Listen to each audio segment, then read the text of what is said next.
Highness Prince Mohammed bin Salman bin Abdulaziz, Crown Prince, Prime Minister, and Chairman of the Council of Economic and Development Affairs, Excellencies, Heads of States and Governments, ladies and gentlemen, I wish to express my profound appreciation to His Royal Highness Prince Mohammed bin Salman bin Abdulaziz for convening the first ever Saudi Africa Summit and for the gracious hospitality extended to us since our arrival to the great city of Riyadh.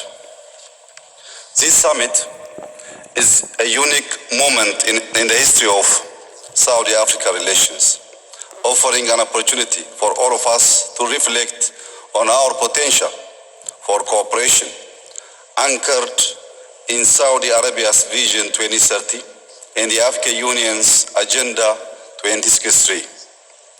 I wish to recall our historic and spiritual ties rooted in a vibrant past in which Africa provided sanctuary and hospitality to the followers of Prophet Muhammad alayhi salatu wasalam. Ethiopia welcomed and protected the companions of the Prophet against injustice and persecution.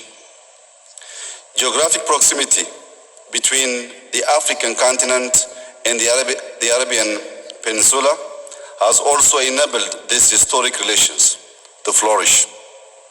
While contact with the continent by way of Ethiopia is believed to have occurred before 1000 BC, archaeological evidence suggests the South Arabian influence and permanent settlement in northern Ethiopia during the second half of the first millennium BC.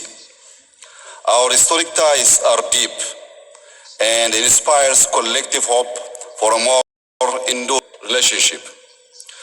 Over the last several decades, the kingdom's commitment to Africa's development has also found practical expression through Saudi Fund for Development and other financial institutions contributing to social and economic development. Efforts to the continent's development through investments in infrastructure, renewable energy, agriculture, health, and education is commendable. Africa is now laying the foundation for continental integration, deploying its resources for growth as enshrined in its Agenda 2063 and making significant strides in its quest for economic sovereignty. Through synergy with Saudi Vision 2030, the hopes for Saudi-Africa cooperation, investment, trade, and mutual economic development are significant. Excellencies, global supply chain disruptions have undoubtedly had a grave effect on the African continent. Hence, continental food security and food sovereignty has become an ever more important agenda. For Ethiopia, the agriculture sector is one of our 5 key pillars and drivers of development.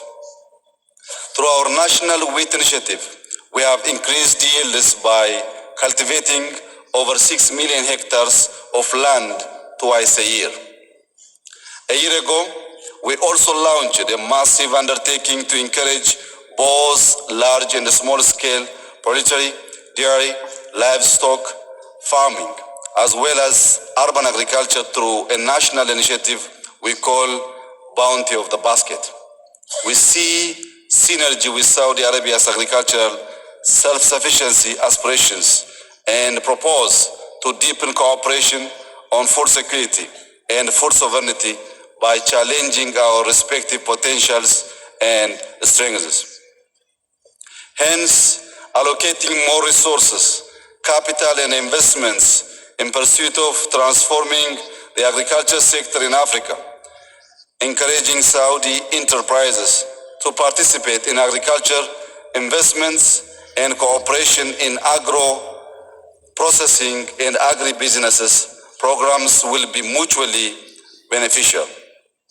Another area of commonality on which to build upon it in the Middle East Green Initiative regional effort led by Saudi Arabia and Ethiopia's Green Legacy Initiative that is going regional through green diplomacy efforts. Since 2019, Ethiopia has been taking practical measures in contributing to climate change, mitigation, and adaptation. Through this massive afforestation program, which mobilizes over 25 million citizens annually, we have planted 32.5 billion seedlings. By the end of 2026, we will have reached our total target of 50 billion trees planted since the launch of the Green Legacy Initiative.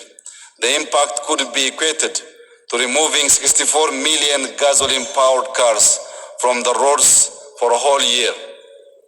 In alignment with the Middle East Green Initiative, our Green Legacy Initiative will have far-reaching and positive generational consequences. We must therefore accelerate cooperation on green development, enhancing the synergy of our green development initiatives. Excellencies, there is great complementarity in our development aspirations as adopted continentally in African Union's Agenda 2063, in the UN Sustainable Development Goals, and in Saudi's Vision 2030. We must look into deepening cooperation, placing development financing high on the agenda of Saudi-Africa cooperation, so as to seize the opportunity presented in these visions for economic advancement. We should also give primacy to the world's largest free trade area in the continent to expand economic and trade cooperation, explore new area of cooperation, and reach the strategic interests of Saudi-Africa relations. In conclusion, I would like to affirm that Ethiopia is fully committed to work with Saudi Arabia in close collaboration for the mutual development of our two countries and for the strengthening of Saudi-Africa relations. I thank you. Shukran jazilan.